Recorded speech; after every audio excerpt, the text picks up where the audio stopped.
Good afternoon, students, and welcome to this short video on nutrition and hydration for competitive level athletes. This video has been put together as part of Athletics 58 Sports Conditioning.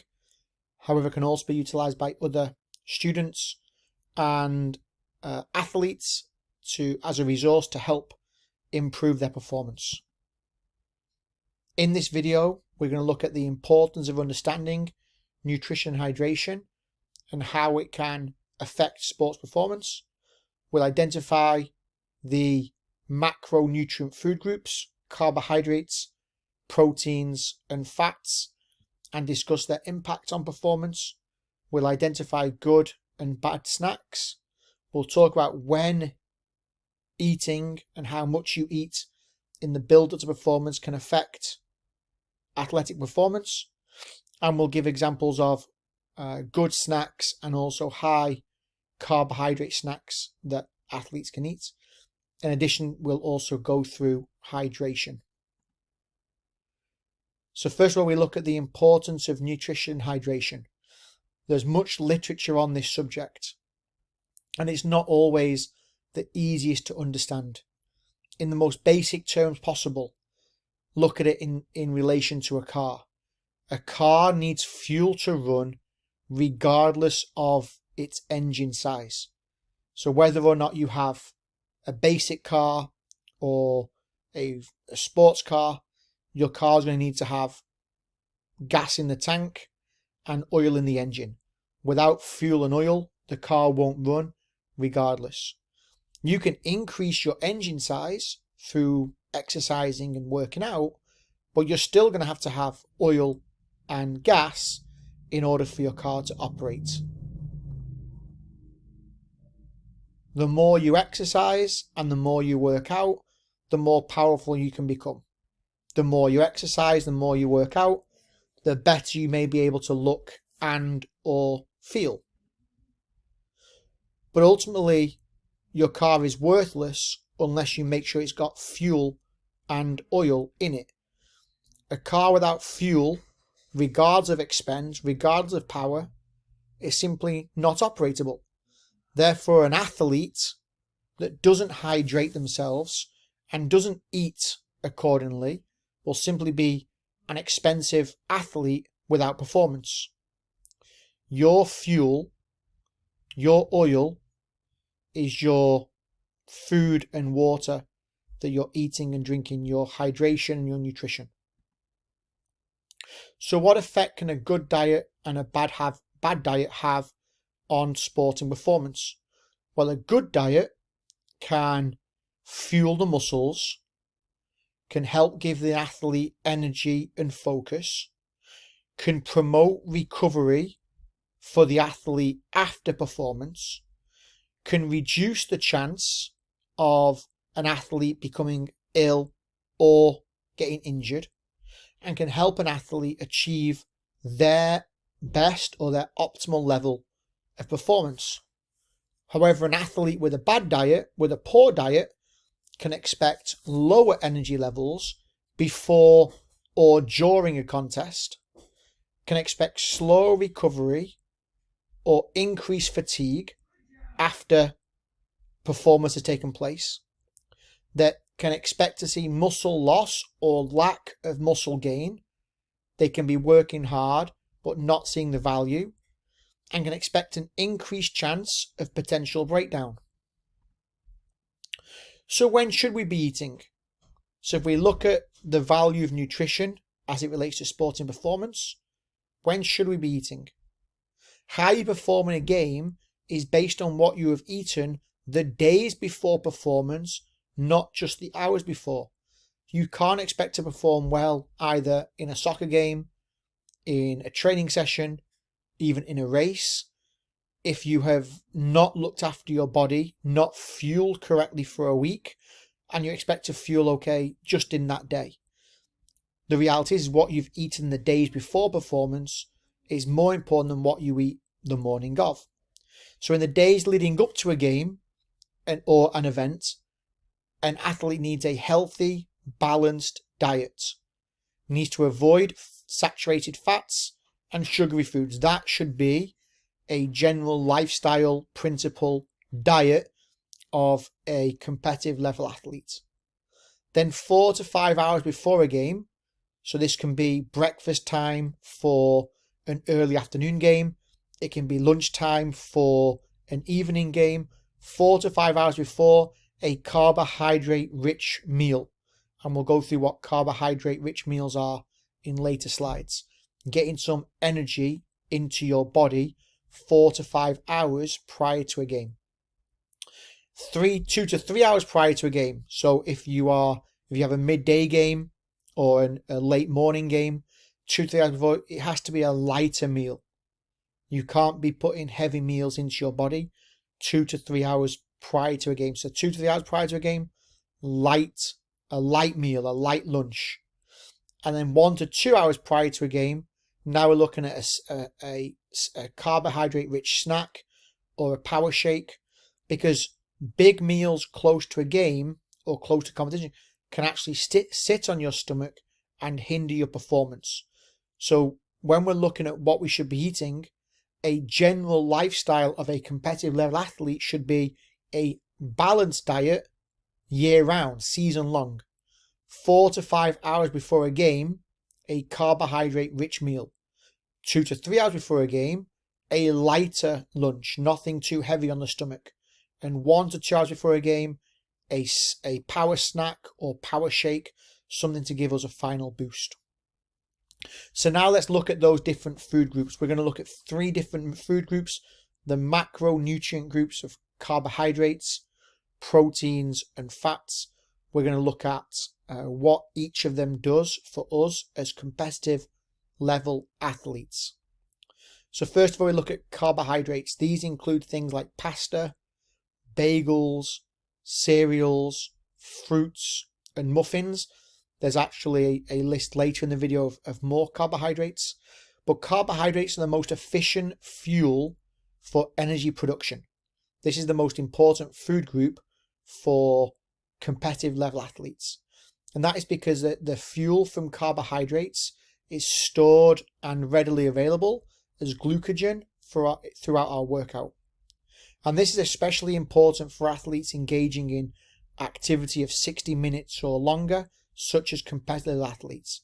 So carbohydrates, we're going to talk about a rich carbohydrate meal. And that's because carbohydrates are the most efficient fuel for energy production. We're going to watch a short video now on which also adds the functions of carbohydrates in our diet. What's up, dudes? And what's up, ladies? Brian here, and in this video I am going to discuss the functions of carbohydrates in the body. Now, carbohydrates are one of the macronutrients, along with fat and protein, and carbohydrate-rich foods include fruits, vegetables, and grains. The first function of carbohydrates is energy production. Carbohydrates are broken down and transported through the bloodstream to supply energy to the muscles and tissues. Carbohydrates are the preferred fuel for the body. The next function is protein sparing. While protein can provide energy, it has many other life-sustaining functions. Having enough energy from carbohydrates allows protein to do its other jobs. The third function is energy storage. Carbohydrates can be stored as glycogen, which can be easily converted back to glucose and used for energy. However, the body does have limited storage space for glycogen, about 2,000 calories worth. Carbohydrates aid in digestion. Fiber is a type of carbohydrate that acts like a trash bag and allows you to remove large amounts of waste from your body. Bottom line time. Carbohydrates' major functions include providing energy, sparing protein, providing for energy storage, and aiding in digestion. So now we've identified carbohydrates as the primary source of energy for athletes. Next, we're going to look at proteins. Proteins can also help create energy. But like we just saw in the video, if our energy can be derived from carbohydrates, it can spare proteins to do the other work that proteins can do within our body. The most important role for proteins is repairing and strengthening our muscle fibers. High intensity sports such as soccer and working out with weightlifting damage muscle fibers. Proteins can help repair and grow these muscle fibers. Proteins include fish, milk, eggs, chicken and lean beef. Next, we'll look at fats. Competitive level athletes should avoid fatty foods, especially saturated fats. Fats can often slow down the digestive system.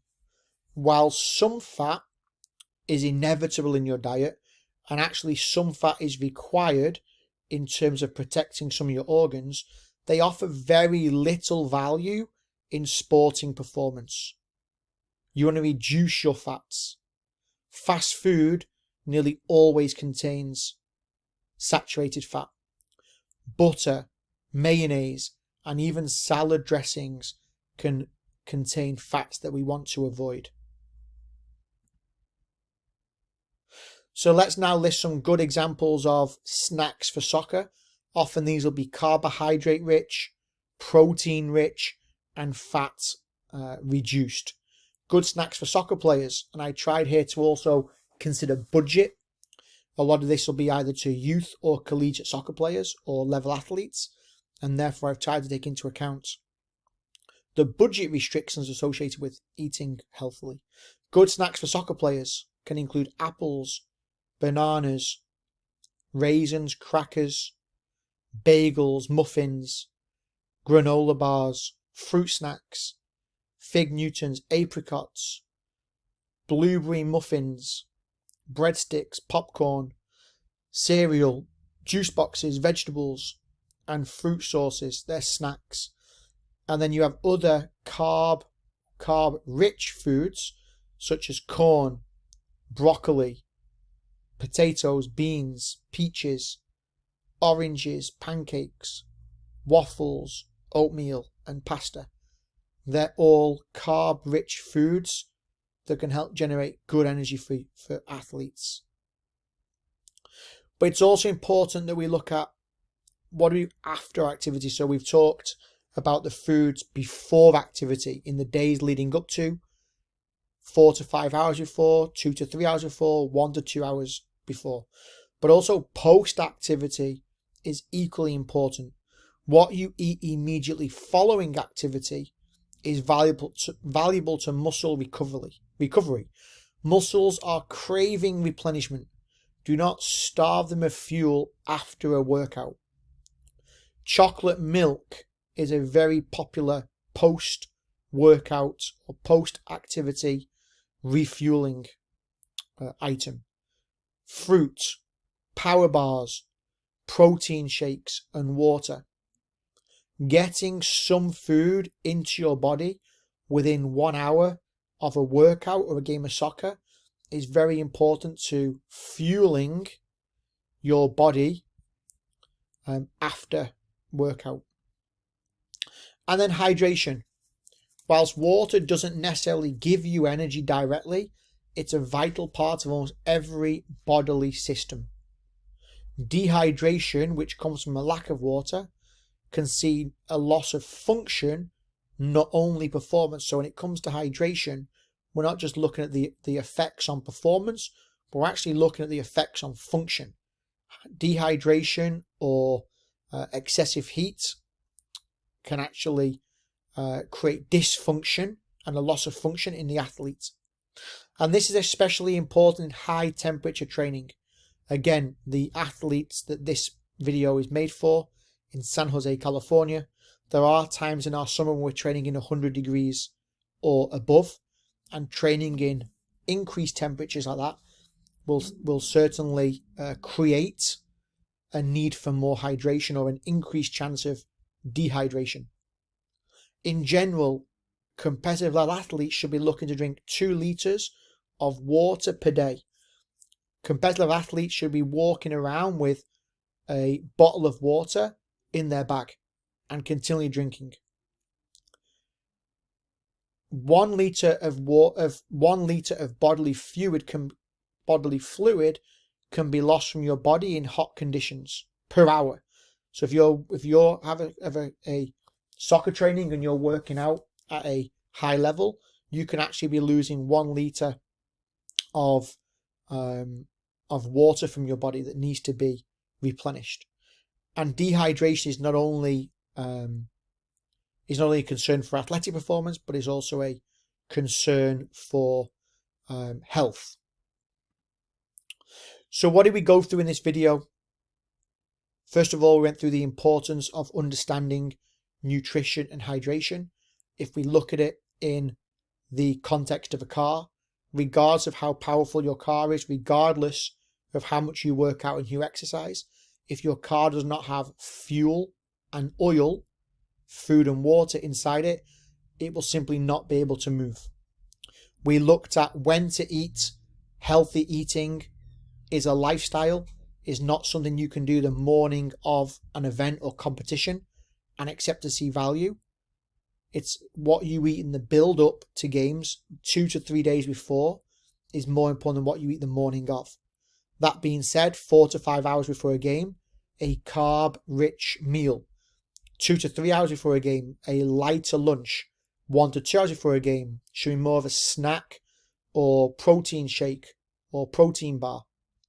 Eating too much too close to athletic performance can actually sit on your stomach and hinder your performance. We looked at carbohydrates being the most important energy source for competitive athletes. We looked at proteins also being an energy source, but also being the most valuable way of replenishing and rebuilding used muscle fibers.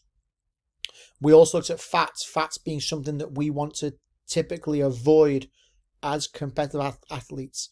Although some fats can be good, the majority of fats offer little value to us.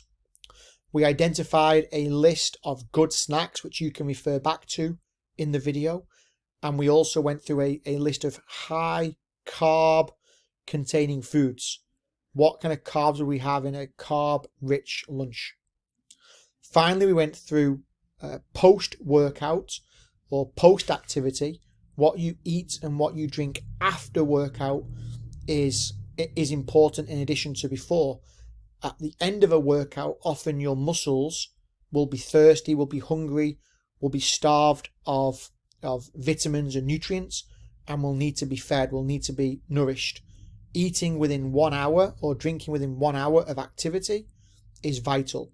Chocolate milk, fruits, protein shakes were all listed as good meals to consume within 1 hour of post-workout. And then we went through hydration. Hydration importance not just to sporting performance, but also to functioning, your body functioning.